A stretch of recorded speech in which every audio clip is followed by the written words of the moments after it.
Meghan Markle has spent years insisting that she wanted distance from royal formality, distance from hierarchy, distance from rigid traditions that made palace life unbearable.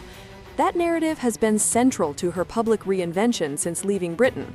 But a recent detail buried inside a major magazine profile has cracked that story wide open, revealing something far more uncomfortable about how she actually wants to be treated when the cameras aren't rolling.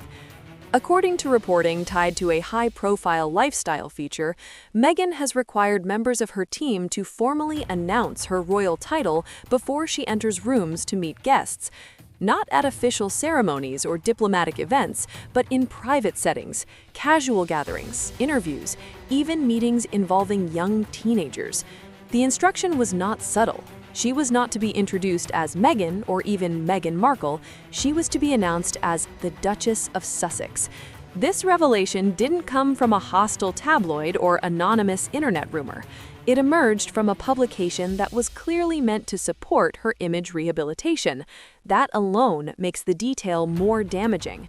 When a friendly outlet includes a moment that causes widespread discomfort, it suggests the behavior is so normalized behind the scenes that no one thought to hide it. The contradiction here is impossible to ignore. Meghan chose to step away from royal life. She spoke openly about feeling constrained by protocol and symbolism. She portrayed herself as someone seeking a more natural, human existence beyond titles and hierarchy. Yet in practice, she appears to be enforcing a formality that even senior working royals rarely demand. In traditional royal settings, the structure works very differently. Guests are introduced to royals, not the other way around. Royals are not announced to rooms of people as if arriving on stage. That dynamic only exists when someone is attempting to establish dominance rather than etiquette. Experts on royal customs were quick to note that this practice does not reflect British tradition at all. It reflects something invented. What makes this especially awkward is the setting. These were not state events. These were informal environments where the goal was supposedly warmth, openness, and approachability. Having a staff member interrupt the flow of a casual moment to formally declare a title immediately changes the emotional temperature of the room. It creates distance. It signals hierarchy.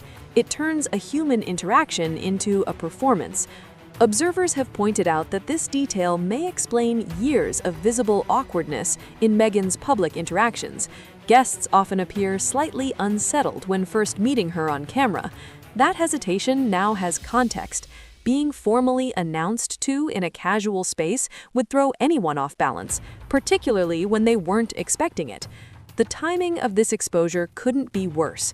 Meghan has spent the past year carefully curating an image built around relatability, gardening barefoot, sharing homemade recipes, emphasizing sisterhood and intimacy. The entire aesthetic relies on the idea that she is accessible and grounded. Demanding formal title announcements behind the scenes directly undermines that message. What's more, this behavior appears to be self-directed. There is no cultural expectation in the United States for royal titles to be announced. There was no institutional pressure to maintain protocol. This was a personal preference, a choice, one that suggests a deep attachment to status, even while publicly rejecting it. The hypocrisy becomes sharper when placed next to past interviews.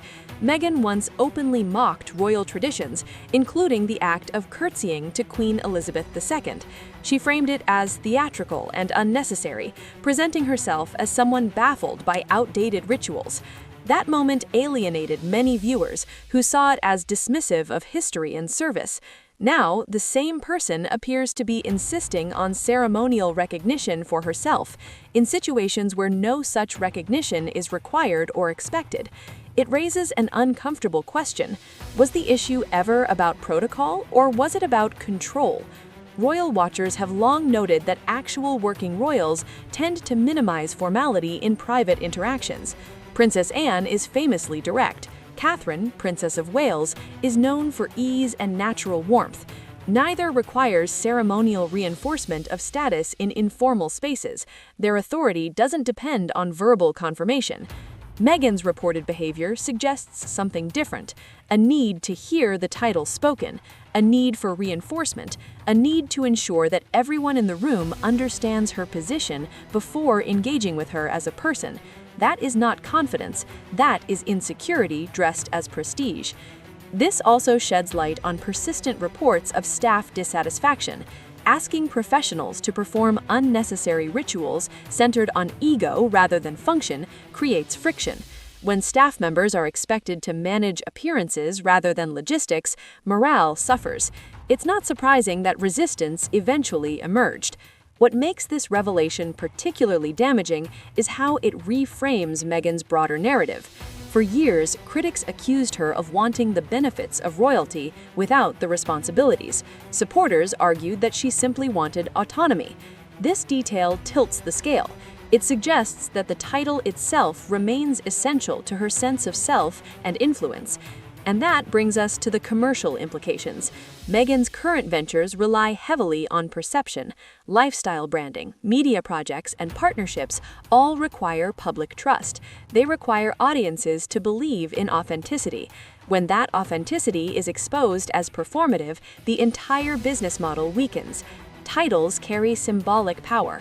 The late Queen was explicit about one thing: they were not to be used as commercial tools. Yet Meghan's insistence on verbal title reinforcement suggests an understanding of its market value. The title elevates her brand. It differentiates her from other influencers. It adds perceived prestige to products that would otherwise compete in a crowded marketplace. Without the title, she is simply another celebrity entrepreneur. With it, she occupies a rarefied category. That difference matters financially, and the announcement ritual makes that reliance impossible to deny. This is why the backlash has been so strong. It's not about etiquette, it's about contradiction. The public can forgive ambition, it struggles to forgive dishonesty, and the gap between Meghan's messaging and her reported behavior has never been clearer. The title announcement issue doesn't exist in isolation. It lands at the end of a long chain of missteps that have steadily eroded Meghan Markle's credibility over the past year. What was supposed to be a carefully managed comeback has instead become a case study in how image control collapses under its own weight. This year began with a highly visible social media return that drew criticism for its timing. While others acknowledged tragedy and loss, Meghan focused on personal rebranding. That pattern repeated itself throughout the year. Moments meant to showcase empathy instead appeared staged, disconnected, or poorly judged. Public appearances during crises were criticized as performative. Business announcements arrived without infrastructure to support them. Brand launches created confusion rather than excitement. Each incident chipped away at the idea that Meghan was a capable, thoughtful operator in her new professional sphere. The collapse of earlier branding efforts only added to the perception of instability. Projects were announced with fanfare, then quietly abandoned or reworked. Names changed, strategies shifted, messaging contradicted itself. Consistency, the cornerstone of trust, was missing. Media ventures followed the same pattern. Shows premiered and vanished. Podcasts launched and stalled. Interviews generated attention, but not long-term engagement. In each case, curiosity drove initial interest, but delivery failed to sustain it. Behind the scenes, professional turnover told its own story. A revolving door of publicists and advisors suggested deeper structural issues. When experienced professionals leave repeatedly, the problem is rarely the staff, it's the environment. The title announcement revelation reframes all of this. It suggests that the core issue isn't bad luck or media hostility, it's control. Meghan appears deeply invested in managing how she is perceived, down to the precise words used to introduce her. That level of micromanagement rarely coexists with creative flexibility or collaboration. It also explains why so many relationships appear transactional. Public friendships are showcased strategically. Acquaintances are elevated to inner circle status for optics. Genuine long-term bonds appear scarce. Authentic relationships don't require titles. performative ones often do. This obsession with presentation also undermines Meghan's stated values. She speaks about equality, accessibility, and dismantling hierarchies, yet her actions reinforce hierarchy at the most basic social level. Before conversation, before connection, comes status. For audiences, this creates cognitive dissonance. The person who claims to reject elitism is enforcing it. The person who promotes warmth is manufacturing distance. The person who criticizes institutions is recreating them on a smaller scale. The long-term consequences are serious. Meghan's future success depends on public buy-in. Consumers must want to support her products.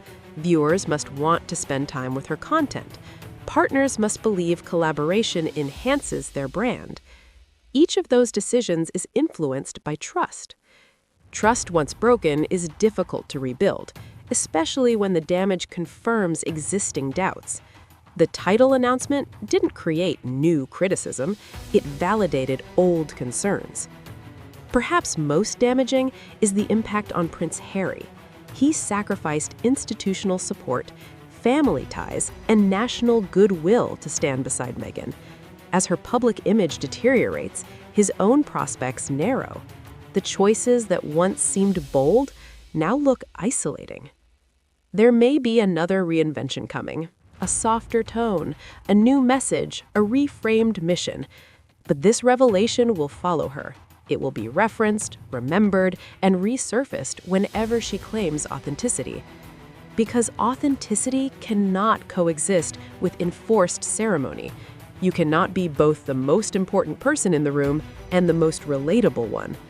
Eventually, one story wins. And in this case, the story that emerged wasn't written by critics. It came from within the narrative she tried to control. That's what makes it so powerful and so difficult to escape.